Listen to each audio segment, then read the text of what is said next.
स्वामी विवेकानंद जी ने कहा था कि अपने जीवन का एक लक्ष्य निर्धारित करो, अपने पूरे शरीर को उस लक्ष्य से भर दो और हर एक दूसरे विचार को अपने मन से निकाल दो। यही तो सफल होने का मूल मंत्र है। तो नमस्कार दोस्तों, मेरा नाम है सुप्रिया थोरे और आप देख रहे हैं यूट्यूब चैनल। तो आज हम स्वामी विवेकानंद जी के जीवन की 3 कहानियां डिस्कस करेंगे। यही 3 कहानियां हमें जीवन में बड़ी सीख देती है। तो पहली कहानी कौन सी है? एक दिन स्वामी विवेकानंद जी नदी के किनारे खड़े थे, नाव का इंतजार कर रहे थे क्योंकि उन्हें नदी के उस पार जाना था। इसलिए तो उसी वक्त एक संत आते हैं और स्वामी जी को कहते हैं कि आप ही स्वामी विवेकानंद जी है क्या? स्वामी जी बोलते हैं हाँ मैं ही हूँ। तो आप यहाँ खड़े क्यों हो? स्वामी जी बोलते हैं मुझे नदी के उस किनारे जाना है, इसलिए मैं नाव का इंतजार कर रहा हूँ। तो वो संत हंसता है और बोलता है आप तो इतने महान व्यक्ति हो, आप इस जीवन में आपको ही हर व्यक्ति आपका जीवन का प्रेरणा स्रोत मानता है और आप इतनी सी नदी को भी पार नहीं कर सकते हो। स्वामी जी शांत थे, स्वामी जी कुछ भी नहीं बोले। तो संत ने क्या किया, नदी के जो पानी था उसके ऊपर चला गया दूसरे किनारे और वहीं से वापस स्वामी जी के पास चला आया। तो यही सब स्वामी जी देख रहे थे कि ये संत क्या कर रहा है। तो वो संत आकर स्वामी जी को बोलने लगता है कि देखो मैंने कैसी नदी पार की। तो स्वामी जी ने कहा ये विद्या सीखने के लिए आपको कितना समय लगा? तो उस संत ने कहा कि मुझे विद्या सीखने के लिए मेरे जीवन के 15 साल लगे हैं। देखो मैं इतना महान संत हूँ फिर भी लोग मुझे जानते नहीं हैं और आपको सब जानते हैं, ऐसा क्यों? तो उसी वक्त नाव वाला आ जाता है और वो दोनों नाव में चले जाते हैं। जब नाव दूसरे किनारे पहुंचती हो तो स्वामी जी 1 रुपया उस नाव वाले को देते हैं।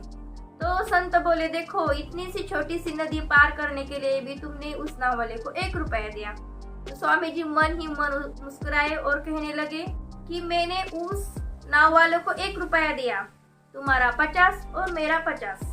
अपनी विद्या सीखने के लिए तुमने जीवन के 15 साल बर्बाद किए, यही 15 साल तुमने अपने जीवन के समाज की भलाई में लगा देते तो आज पूरी दुनिया आपको जानती और मैंने यही किया, इसलिए मुझे पूरी दुनिया जानती है और तुम्हें कोई नहीं जानता है।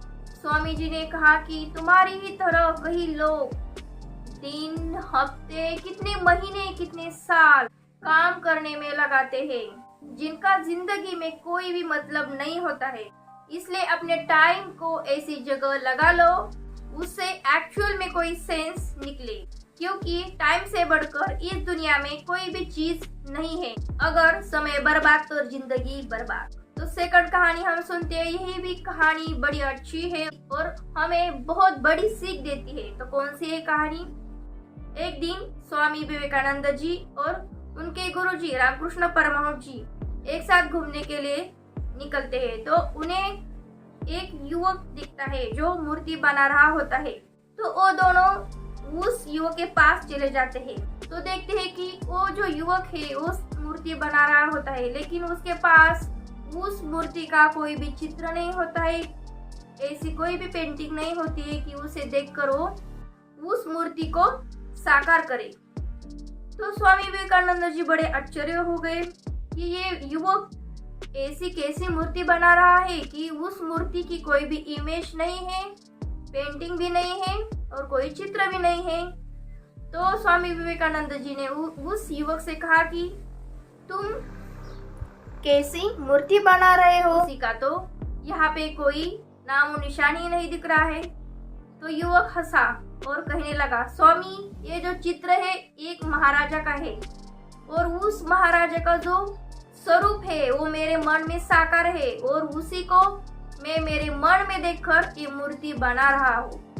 तो स्वामी जी को बहुत अच्छा लगा कि उस युवक ने जो अपना गोल फिक्स किया था कि मुझे इस मूर्ति को बनाना है, उसकी जो प्रतिमा थी उसने अपने मन में पूरी तरह साकार की थी। उस युवक का एक ही गोल था कि मुझे ये मूर्ति बनानी है। तो उसने उस महाराजा की जो तस्वीर थी वो अपने मन में अच्छी तरह से साकार की थी और उसी को ही वो अपने हाथों से मूर्ति में स्वरूप दे रहा था। तो स्वामी जी को बहुत अच्छा लगा कि देखो इसका गोल है वो क्या है, फिक्स है, मुझे इस महाराजा की मूर्ति बनानी है। तो असल में हमें भी अपने जीवन में जो आपका गोल है, अपना लक्ष्य है, उसे फिक्स करना है और उसी को अपने जीवन में उतारना है, साकार करना है। अगर कोई भी व्यक्ति अपने जीवन में कुछ करना चाहता है तो उस चीज की तस्वीर अपने माइंड में क्लियर होनी चाहिए, तभी तो हम अपने जीवन में बड़ा लक्ष्य प्राप्त कर सकते हैं। तो हमारा जो गोल है वो हमारे मन में फिक्स करना है और उसी को ही हम क्या करेंगे, अपने जीवन में साकार करेंगे। और सुनते हैं तीसरी कहानी। ये भी कहानी हमें बहुत बड़ी सीख देती है। कौन सी कहानी है? स्वामी विवेकानंद जी जर्मनी में संस्कृत भाषा के जो प्रोफेसर है उनके यहाँ ठहरे थे और लिविंग रूम में बैठकर दोनों चर्चा कर रहे थे संस्कृत लिटरेचर पर।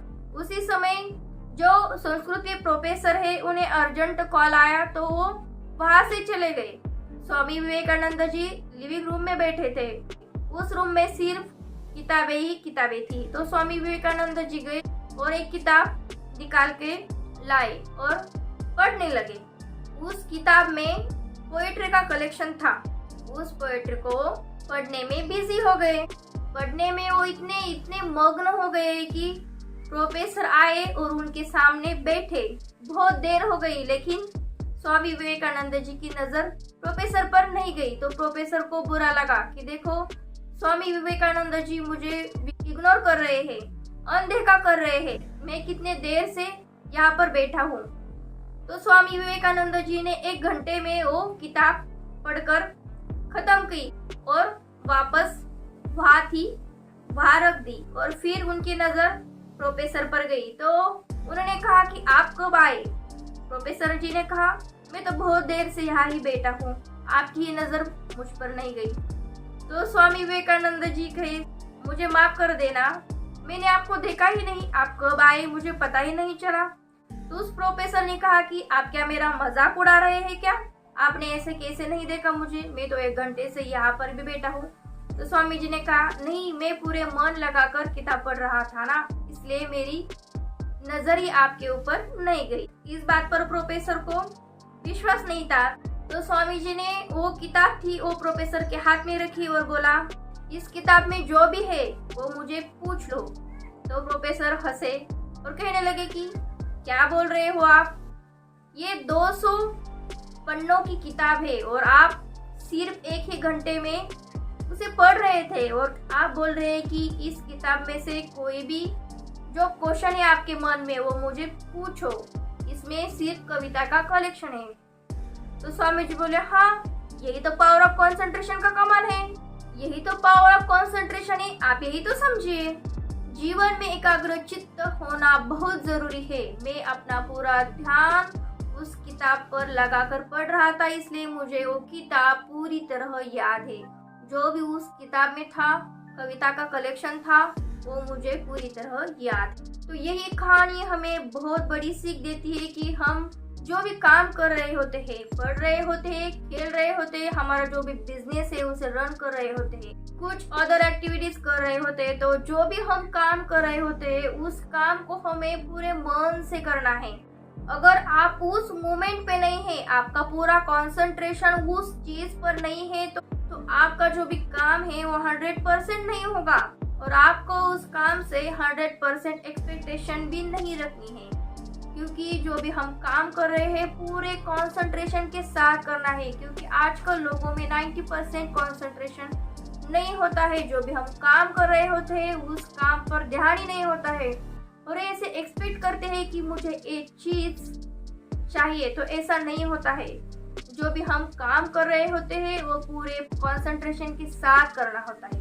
ओके, तभी तो हम कुछ ना कुछ अपने जीवन में हासिल कर सकते। जो भी काम हम कर रहे होते हैं, जो भी हमारा गोल होता है, विजन होता है, वो हमें पूरे कंसंट्रेशन के साथ करना है, तभी तो हम उस लक्ष्य की तरफ चलते रहेंगे। मैं मेरे हर वीडियो में ये कहती हूँ कि आई होप जो भी आपका सपना है, आपका विजन है, आपको जरूर मिलेगा। मेरी शुभकामनाएं आपके साथ हैं। Thank you so much.